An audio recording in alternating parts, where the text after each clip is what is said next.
முதல்வன் திரைப்படம் பார்த்திருப்பீர்கள். ஒருவர் ஒரு நாள் மட்டும் முதலமைச்சரானால் நாட்டுக்காக என்னவெல்லாம் செய்யக்கூடும் என்று அதில் சித்தரிக்கப்பட்டிருந்தது. சினிமாவுக்காக கொஞ்சம் மிகைப்படுத்தி சொல்லப்பட்டிருந்தது. அதில் கூறப்பட்ட எல்லா விஷயங்களையும் நடைமுறைப்படுத்துவது சிரமம் என்றாலும் புறையோடி போயிருக்கும் துறைகளில் நாம் ஏன் சிறிய அளவிலான அதிரடி நடவடிக்கைகளை மேற்கொள்ள முடியாது என்ற சிந்தனையை அந்த படம் எழுப்பியது. அந்த படம் உருவானதற்கு ஓர் அசாதாரணமான கதாபாத்திரம் காரணமாக இருந்திருக்க கூடும். 21ஆம் நூற்றாண்டில் நாம் இருந்தாலும் இன்னும் பெண்களுக்கு பல துறைகளில் சம வாய்ப்பு மறுக்கப்படுவது அவலமான உண்மை. இப்படிப்பட்ட சூழ்நிலையில் அசாதாரணமான மனோதிடமும் தைரியமும் உடைய ஒரு சில பெண்களால் மட்டும்தான் நிமிர்ந்து நிற்க முடியும், வானத்தை வசப்படுத்த முடியும். அவ்வாறு தானும் நிமிர்ந்து இந்திய பெண்களையும் உலக அளவில் தலைநிமிர வைத்திருக்கும் ஓர் அதிசய மங்கையைத்தான் சந்திக்கவிருக்கிறோம். தான் தேர்ந்தெடுத்த துறையில் துணிந்து அதிரடி நடவடிக்கைகளை மேற்கொண்டு சமுதாயத்தில் பெரிய தாக்கத்தை ஏற்படுத்தியதோடு உலகத்தின் கவனத்தையும் ஈர்த்திருக்கும் அந்த வித்தியாசமான பெண்ணின் பெயர் கிரண் பேடி. 1949ஆம் ஆண்டு ஜூன் 9ஆம் தேதி அம்ரிட்சரில் பிறந்தார் கிரண் பேடி. 4 மகள்களில் 2ஆம் அவர்.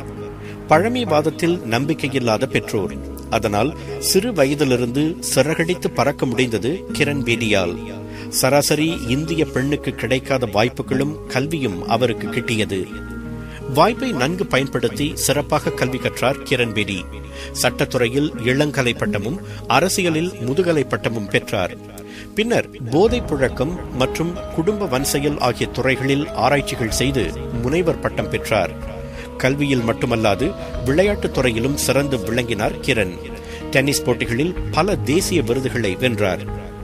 1972இல் தமது 23வது வயதில் இந்திய போலீஸ் படையின் பெண் அதிகாரியாக சேர்ந்து புருவங்களை உயரச் செய்தார்.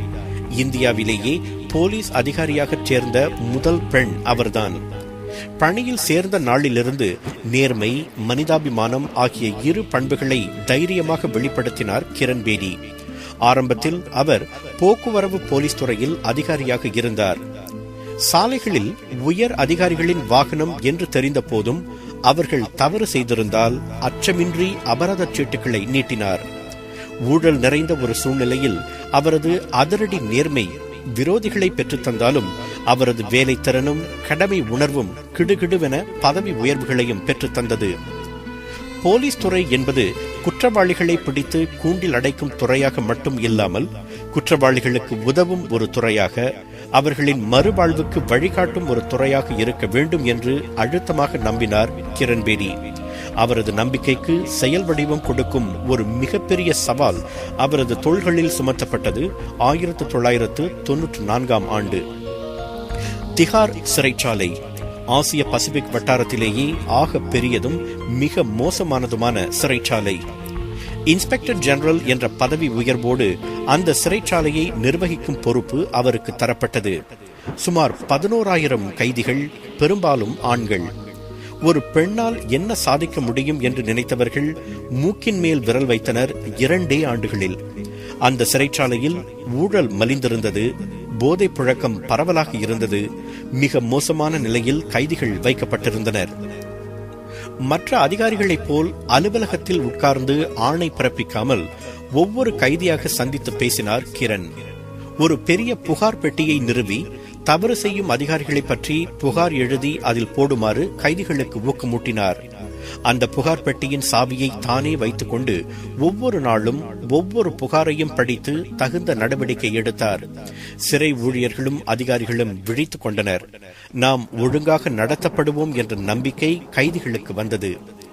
முறையான கழிவறை வசதிகள் செய்து தரப்பட்டது, ஊட்ட உணவு வழங்கப்பட்டது, போதை புழங்கிகளுக்கு சிகிச்சைக்கு ஏற்பாடு செய்யப்பட்டது. பிரார்த்திக்கவும் தியானம் செய்யவும் கைதிகள் ஊக்குவிக்கப்பட்டனர். படித்த கைதிகள் படிப்பறிவு இல்லாத கைதிகளுக்கு எழுத படிக்க கற்றுத்தந்தனர். சட்டம் படித்திருந்த கைதிகள் மற்ற கைதிகளுக்கு சட்ட ஆலோசனை வழங்க ஊக்குவிக்கப்பட்டனர். அடுத்து விப்பாசனம் என்ற ஒரு வித்தியாசமான தியான பயிற்சியை அறிமுகம் செய்தார் கிரண். அந்த 10 நாள் பிரார்த்தனை தியான திட்டத்தில் சுய ஒழுங்கை கற்றுக்கொண்டு தங்களுடைய இருண்ட இறந்த காலத்தை நினைத்து வருந்தி திருந்தினர் கைதிகள். 2000 ஆண்டுகளுக்கு முன் அசோகர் விபாசன பயிற்சியை செய்ததாக வரலாற்று குறிப்புகள் கூறுகின்றன. பல நூற்றாண்டுகள் வழக்கொழிந்து போயிருந்த அது கிரண்பேடியால் மீண்டும் இந்தியாவில் புத்துயிர் பெற தொடங்கியது. இன்று திஹார் சிறைச்சாலையில் மாதத்திற்கு 2 முறை அந்த பயிற்சி வழங்கப்படுகிறது. கிரண்பேடியின் பரிவான, வித்தியாசமான, அதே நேரத்தில் கட்டொழுங்கான நிர்வாகத்தின் கீழ் அந்த திஹார் சிறைச்சாலை குற்றவாளிகளின் பாலைவனம் என்ற நிலையிலிருந்து திருந்தியோருக்கான சோலை வனமாக மாறியது. நிலவினில் இருக்கின்ற களங்கத்தை இவளது பெருவிரல் துடைத்து விடும். புதுயுக மகள் இவள் அணிகின்ற வளையல்கள் சிறைகளை உடைத்து விடும். நிலவினில் இருக்கின்ற களங்கத்தை இவளது பெருவிரல் துடைத்து விடும்.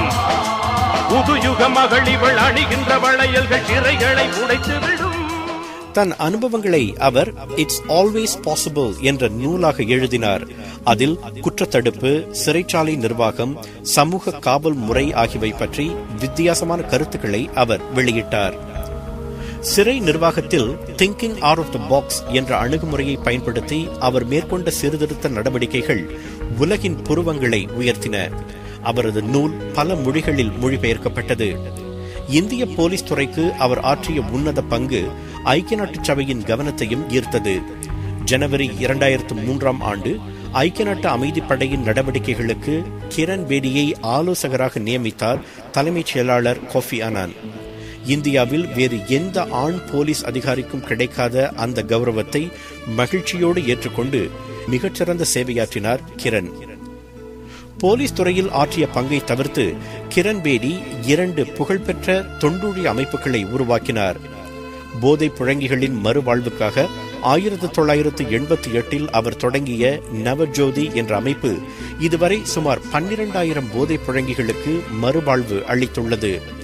1994 ஆண்டு அவர் தோற்றுவித்த இந்திய விஷன் அறக்கட்டளை தினசரி ஆயிரக்கணக்கான ஏழை சிறுவர்களுக்கு ஆரம்ப கல்வியையும், பெண்களுக்கு முதியோர் கல்வியையும், சேரிப்புறங்களில் வாழ்வோருக்கு தொழில் பயிற்சி மற்றும் ஆலோசனை சேவையையும் வழங்கி வருகிறது. குறிப்பாக கைதிகளின் பிள்ளைகளுக்கு கல்வி புகட்டி இன்னொரு குற்றவாளி உருவாவதை தடுப்பது அந்த அமைப்பின் உன்னத நோக்கம். 2 அமைப்புகளுமே அனைத்துலக அங்கீகாரத்தையும் பாராட்டையும் பெற்றிருக்கின்றன. கிரண்பேடியின் உன்னத பங்களிப்புக்கு பெருமை சேர்க்கும் வகையில் எண்ணிலடங்கா விருதுகள் அவரை நாடி வந்த வண்ணம் உள்ளன. 1980 ஆண்டு இந்தியாவின் தலைசிறந்த பெண்மணியாக தேர்ந்தெடுக்கப்பட்டார். 1994 ஆண்டு ஆசியாவின் நோபல் பரிசு என்று வர்ணிக்கப்படும் ரமோன் மக்சேசே விருதை அவருக்கு வழங்கி கௌரவித்தது பிலிப்பீன்ஸ் அரசாங்கம். இந்த ஆண்டு மட்டும் 2 விருதுகள்.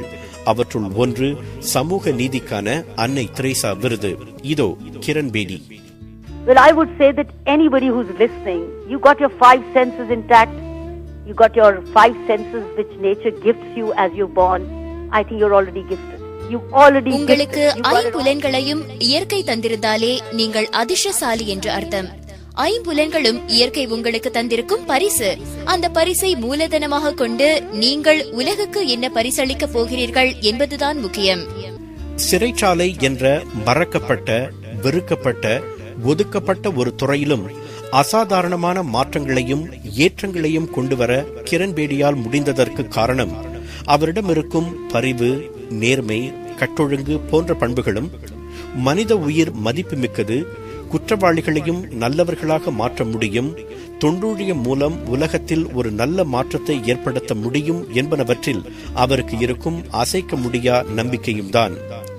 ஒவ்வொரு தேசத்திலும் ஒரு கிரண்பேடி இருந்தால் போதும், மனுக்குலம் சில அங்குலங்கள் முன்னேறும். அவரது பண்புகளை பின்பற்றும் எவருக்கும் எந்த வானமும் வசப்படும். வானம் வசப்படுமே.